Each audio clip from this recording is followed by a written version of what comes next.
everybody, this is Macy. And Rachel, and you're listening to the Farmington Public Library podcast, where we keep you in the loop of all the library happenings. And up to date on all the books that should be on your to-read list. The following content does not reflect the views or opinions of the City of Farmington or its employees. Hey everybody, welcome to episode 4. Woo, woo, woo. Last time we visited, we talked about Valentine's Day and romance books, and we talked about some Black female-led books. We talked about our reading slumps. I think that's a pretty big recap of it, pretty much everything. So this time we thought it would be fun to talk about maybe some titles that you might want to read if you don't like Valentine's Day. We understand that even though there are people out there like myself who love a good romantic comedy and who love Valentine's themed things, sometimes we want to read something that's not romantic comedy. And some people just don't like the happy ending. Some people like more of like a thriller style. And so we, later on in the episode, we're going to share some recommendations about that. Last episode, we talked about some books that feature Black female leads. In this episode, we thought we would talk about just specific Black authors that we have here at the library that we think that you should totally check out. All right, before we get started into the book business, we're going to talk about our featured program this episode, which is our dinner and a movie take home. You fill out a survey, and you can get these surveys in the library, paper copy, or you can find the link on our website or Facebook page. And you take those home and fill out information about types of recipes and movies that you like and don't like, and you turn it in, and then within a few days, one of our staff members who's an expert at cooking and knows a lot about movies, she puts together a little bundle for you to check out based on all your preferences and things that you've said in your survey. And she's very detailed with her choices and very thorough and thoughtful. And then she also gives you a little bit of popcorn and snacks to enjoy your movie. Usually adults sign up for that. Most of the adults, if they want to include family members, they'll make it a family-themed type of bundle. Kids' DVDs are an option on the survey, and as well as different adults. So in the dinner and the movie take-home bundles, the sign-ups are available anytime, 24/7, online, like I said, or paper copies you can take home, and we do that year-round. So before we get too far into anything, I want to talk about villains. I feel like maybe that goes with our theme for this episode. Yeah, we're all about extremes here. It's love or hate today. So I have a couple questions. I'm curious as to what your answers are. The first question I have, is there any villain that you've read that you wish could get a retelling? A retelling? Like maybe from their perspective more? Yeah, or that their story could end differently. I mean, honestly, when I say retelling, however you want to take that is fine. Okay.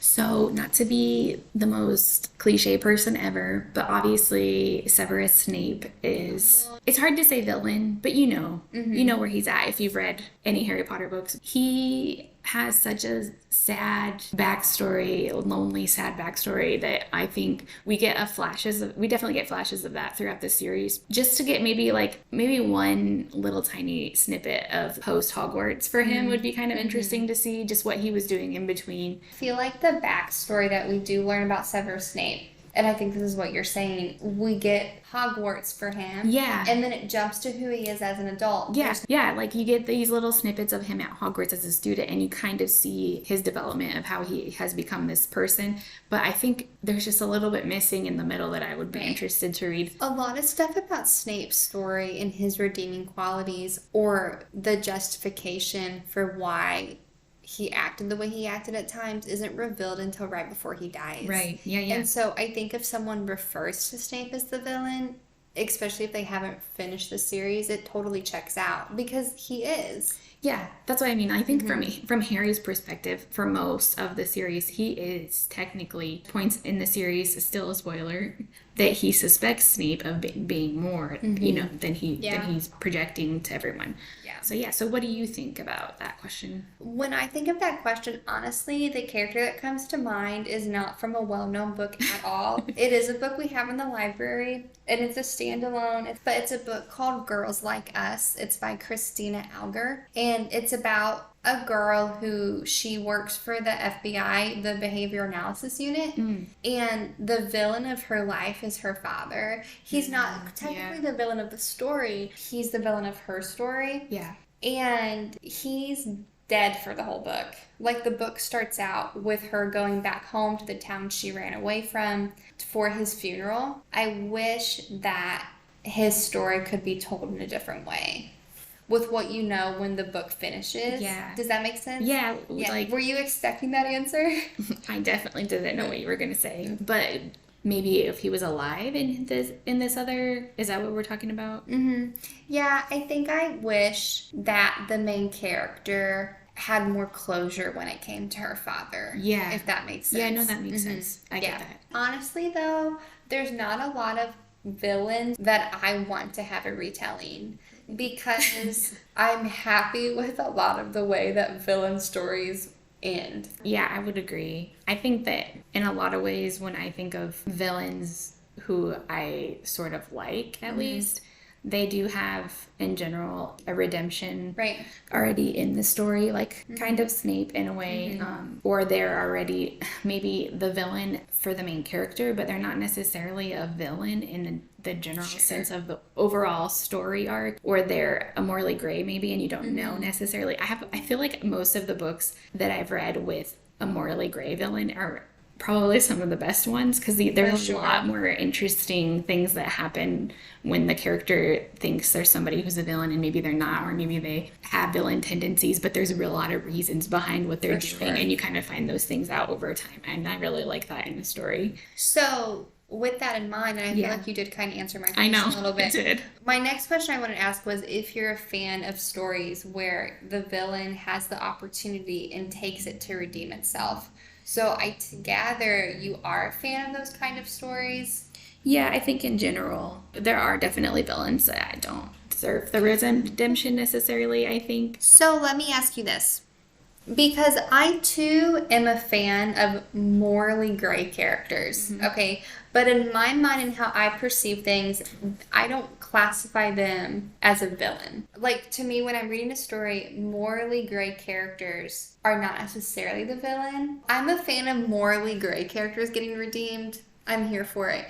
But if they're the person that's been a part of the villain party all along, am I a fan of them at the very last minute getting a chance to redeem themselves? No, I'm not. I'm not. I like when the bad guys stay bad and the good guys stay good. And I'm not talking about morally gray. I love a good morally gray character. But I just mean when someone is so painfully a part of the villain party and then they just feel bad towards the end and they have just a flicker of sympathy for the good side or the hero. Yeah. And they redeem themselves. I don't like those stories. No. I think you also, see what I'm saying? Yeah. I guess I brought in the morally gray aspect because I feel like sometimes, and maybe this is just the books I read, but the villains to the main character at the beginning of the story aren't always known. Like the main overall villain in a lot of fantasy, you don't always know exactly who that is. Sure. And then the character that the main character or our protagonist sees as at least a villain or an enemy, I guess I should say, they have motivations that aren't always known, and the protagonist might not like them for a lot of the time. But then over time, as the story progresses, you kind of get an understanding of that character, and maybe the perspective of the main character changes a little bit. So I would classify that as being somebody who was an enemy or a villain, but maybe not in the overall story arc. Maybe the big bad That makes guy, a lot of sense. if that makes sense. So because I feel like I read a lot of books where that's the case. Maybe like a lot of, especially enemies to lovers type of situations, our main character might not, definitely doesn't agree or like anything about this person, but by the end of the book, there's definitely usually an understanding of their motivations and stuff. Now, for what you're saying, actual villains, I would say those are really hard to like in general for me, and I think that they definitely, I don't want them to be redeemed overall, for sure. Yeah. And I think that if an author is able to have an honest to goodness villain redeem itself at the end, that'd be amazing. That's really good writing. Yeah. With talking about honest to goodness villains, in all the books you've read, is there a villain that you cannot stand? Because I feel like sometimes there's villains and even morally gray characters who you don't like them, but they don't make you feel like you have vinegar in your mouth. And then there's some villains, and there's some villains that you want to throw your book across the room because you hate that villain.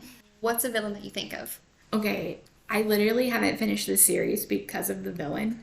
And it's An Amber in the Ashes by Saba Tahir, I believe how you say your name. But anyways, there's a character called the Commandant that I cannot imagine. If they do redeem themselves, sorry everybody in the 4-book series, but I read the first book. It's so bad that I had to stop reading it. And I think I need to reread it to get through the rest of the series because there are like their motivations, what makes them a villain. They're just literally evil. Seemingly evil. And it's just really hard to read how much. And I think that's... like, not to bring up Harry Potter again, but Dolores Umbridge, she was just, like, literally bad to be bad. Right. Her motivations were not good, and she didn't have any real... She wasn't a villain who was motivated by a good idea, but did it wrong. She was literally just, like, terrible. Yeah. Terrible person. Yeah. So what do you think about... So, in the recent series, Fourth Wing... in the second book in the series, Iron Flame, one of the villains in the second book, his name is Varish, I believe is how you say it. And knowing this villain doesn't give anything away for the first book or the second book. So if you haven't read it and want to, or are in the middle of reading it, this is not a spoiler. But Varish is, one of the military people, and he's stationed at the Basgiath War College. Yes. And he's just a terrible person. Yeah. He has it out for Violet, the main character, which is not a surprise. But he's honest to goodness cruel. I know you've read the book too. He's evil and he's terrible with no justification. No, I think that there definitely are a lot of similarities between him and Dolores Umbridge. And same things. They don't seem to have a reason. They just like to be cruel. Right. And it's not like they believe in something and they're just morally wrong. They're just flat out awful people. So that makes me want to throw my book, for sure. Yes. So let's get into some book recommendations then. Like we had said earlier in this episode, we wanted to talk about some books to read if a romantic comedy isn't exactly your cup of tea when it comes to reading. So the first book on here is a book by Samantha Downing, and it's called A Twisted Love Story. And basically, the premise of this book is there are two main characters, Wes and Ivy, and they have been in an on-again, off-again relationship for years, ever since they were in college. But they're super toxic people, and they're super toxic for and to each other. Okay. And so what happens is that Ivy, to get Wes's attention, reports him to the local police department as stalking her. Oh, right. So it's not your average love story, but when that report was filed, it opens up the bigger plot of the story, which on the night of one of Wes's and Ivy's bigger breakups, there was an incident that happened that I'm not going to say that was unsolved all these years. And Ivy opening the case about Wes fake stalking her brings up this incident, and it kind of goes from there. So like a thriller mystery type of situation. Yes, that the driving force behind this mystery and thriller is the toxic relationship of Wes and Ivy, but it's not the focus, if that makes sense. That's such a unique introduction to a mystery that I don't even know what to say. And honestly, the title, A Twisted Love Story, is such an on-spot title for the book. And so then the second book is kind of similar. It's called How I'll Kill You by Ren DeStefano. I just need to say, when we said people who don't like Valentine's Day, we really meant it with all these titles. Yes. Yeah, for sure. A Twisted Love Story, How I'll Kill You. Okay. So How I'll Kill You is about three sisters who only have each other. And they're in their early to late 20s is the range of the sisters' ages. And so basically, these sisters each take turns finding a male to fall in love with them. And then that sister chooses that male. They call it picking their mark. And they make this male fall in love with him, and then they kill him. So it's like a con artist. So it's a Black Widow type situation. That's intense. Right. And because all the sisters help each other clean up the mess from the murder, and then they move to a new area and do it all over again. The youngest sister, the book is her first time picking the person, and her being the Black Widow. But so that's one to read. It's definitely not lovey-dovey. It's definitely if you don't feel like reading a romantic comedy, that is a good book. Is there a main motive that they have when why did they start doing this? So way back when, the oldest sister was really hurt by one of her boyfriends, it just kind of took off from there. Okay. So it's because they don't like the male population. Yeah, it's like they think that intense they all will take advantage of you, they don't really love you, and yada yada yada. So, all right. Yeah. Yeah. So if you want something less intense, maybe the next one would be good. Yes. So Wild by Cheryl Strayed. I love Cheryl Strayed. And it's about, in her early 20s, her mother unexpectedly died, and her mother was her fortress. And she really struggles through her mother's death. And then 4 years later, her marriage is about to fall apart, and she's just in not a great place in her life. And so she takes it upon herself to go hike the Pacific Crest Trail, which is over 1,000 miles long. She does it by herself, no training. But so this book, Wild, it's about her journey going on this hiking trail by herself, but it's about the actual journey. It's about how she grew through that. And I think it really focuses on having a self-awareness in who you are as a person. This story that she wrote, it's not about anyone else but her and her life and how she's growing and finding herself. So it's a really good story to read. It's emotional for sure. But Cheryl Strayed just has a way of writing that you're just instantly pulled into her words and her advice and the way she tells her own story. Yeah, that sounds good for somebody looking for a nonfiction option for a non-Valentine's Day read. And it was actually made into a movie, and Reese Witherspoon plays Cheryl Strayed. I did know that. I remember that. And then lastly, there's a book written by Monica Heisey called Really Good Actually. And it's about a woman, and I forget her age. I want to say she's either in her 30s or her 40s, but I'm leaning more heavily to her 40s. But she just recently got a divorce, and it's about her finding who she is as a person again in the aftermath of her marriage. And it's a pretty comical book, and the author who wrote it actually was one of the screenwriters for the really popular TV series Schitt's Creek. Oh. So if you've seen that show and you know the type of humor with that show, you can expect the book to have the same attitude of humor. Yeah. We wanted to take a quick minute to remind you that the deadline is almost here for the Adult Winter Reading Program. Make sure to finish your book or books of choice and turn your Trivial Pursuit wheel into the library by March 2nd to receive your prize, a free book, and your entries for the grand prize. Now that we've talked about some of our programs and some specific book titles that you may be interested in, we're going to talk a bit about some Black authors that we have at the library here that are popular options if you're interested in reading own voice stories. Jason Reynolds is our first author on our list, and he has a really large collection of young adult and junior fiction books that I think are really great. I mean, I have several of his books for sure on my to-be-read list. I just need to pick them up finally. He definitely writes more contemporary style in general. He does have a few that he's branched out with other things he writes. He has a book about Miles Morales, which I don't know if he's one of the Spider-Man. So yeah, he's got a lot of really good kids stuff and good young adult selections.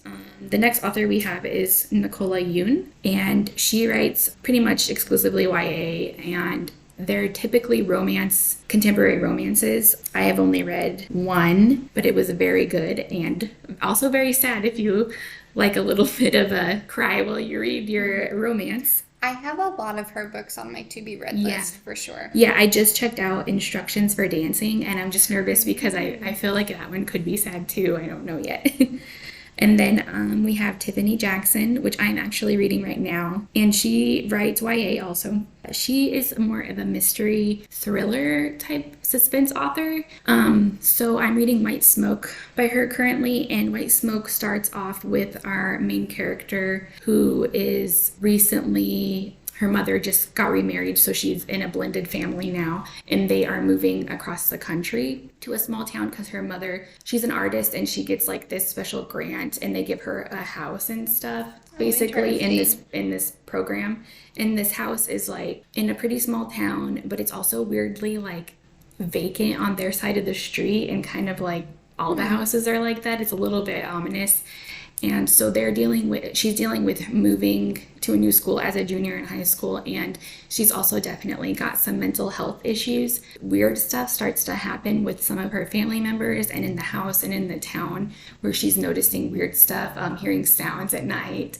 So there's definitely like a paranormal element, and it's a little scary.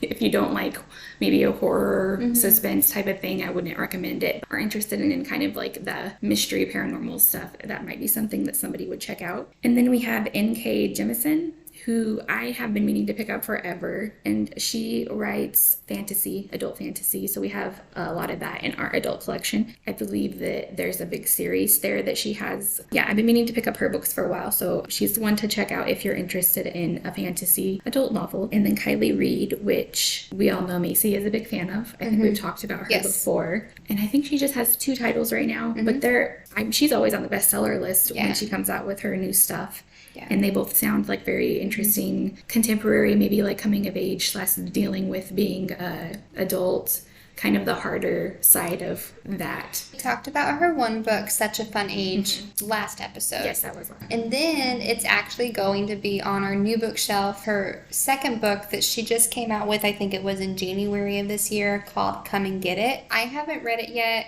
I've heard that it's coming of age, like you said. Just from reading her book, Such a Fun Age, I think she excels at writing coming of age novels in the perspective of she doesn't necessarily romanticize it. So I'm looking forward to reading Come and Get It.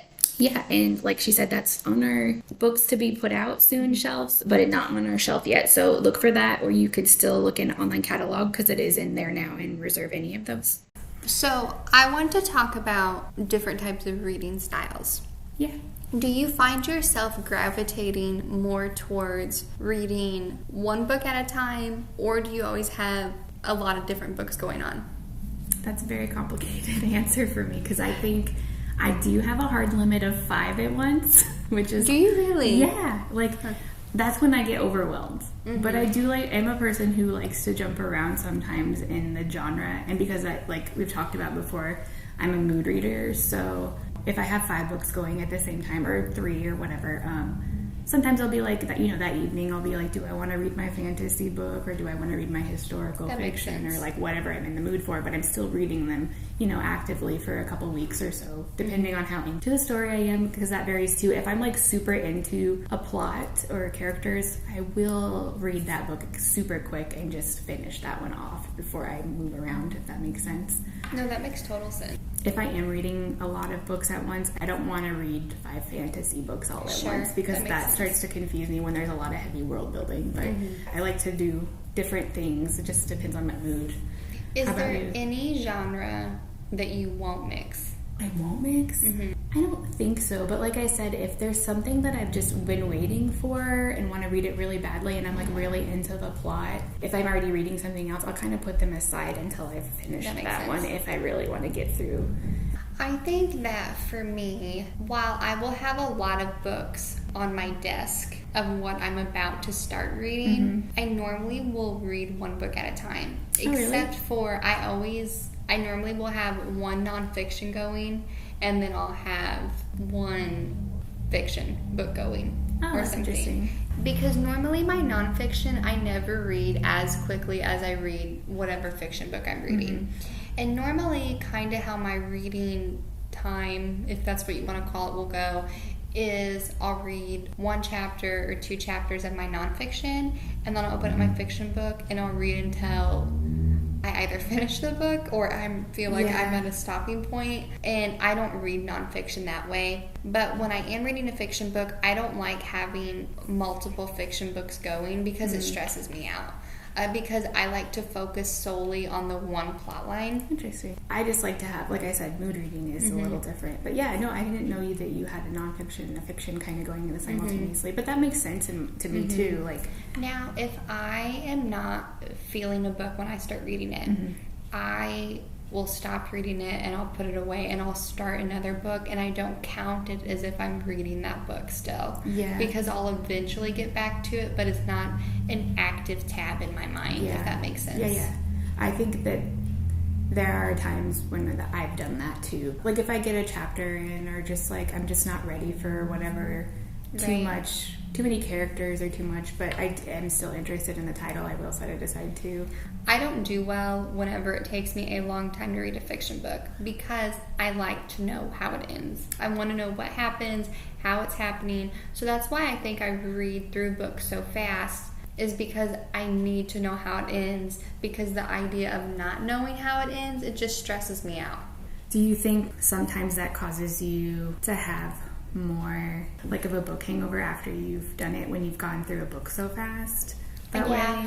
I do. I think because after I read a book and I really liked it, I think to myself, oh my gosh, I want to read something super similar. And it's as if I'm still processing what I read in the first story because I went through it so quickly. Yeah. Okay. Yeah, I get that, because I think I tend to do the same thing, which we talked about, how we get through reading slumps that way. And sometimes I will go a couple days and not read something if I've read a bunch back to back, and I think to myself, I have no idea what I want to read now. Right. And that's just a pro and con to different types of reading styles. Yeah. No, that's interesting. It's good that we're different reading styles though too, because I kind of thought we were this really similar, but I like that we're not like exactly the same type. It's sometimes you talk to people who just read one book at a time, and then there's the people who like to read multiple books at a time, but there's not a lot of variation between. I think that it's interesting that you do a fantasy and a nonfiction at the same time. That's actually a really good way to do. I would probably do nonfiction that way too if I read more of it, which I do hope to do this year, because there's a lot more processing for me when you read nonfiction. All right, cool. Thanks everyone for joining us today on Opposite of Valentine's Day episode. And as always, if you have any questions for the library, you can call us at 573-756-5779 and let us know on our social media or on our Spotify comments what your reading style is, if you read one book at a time or multiple.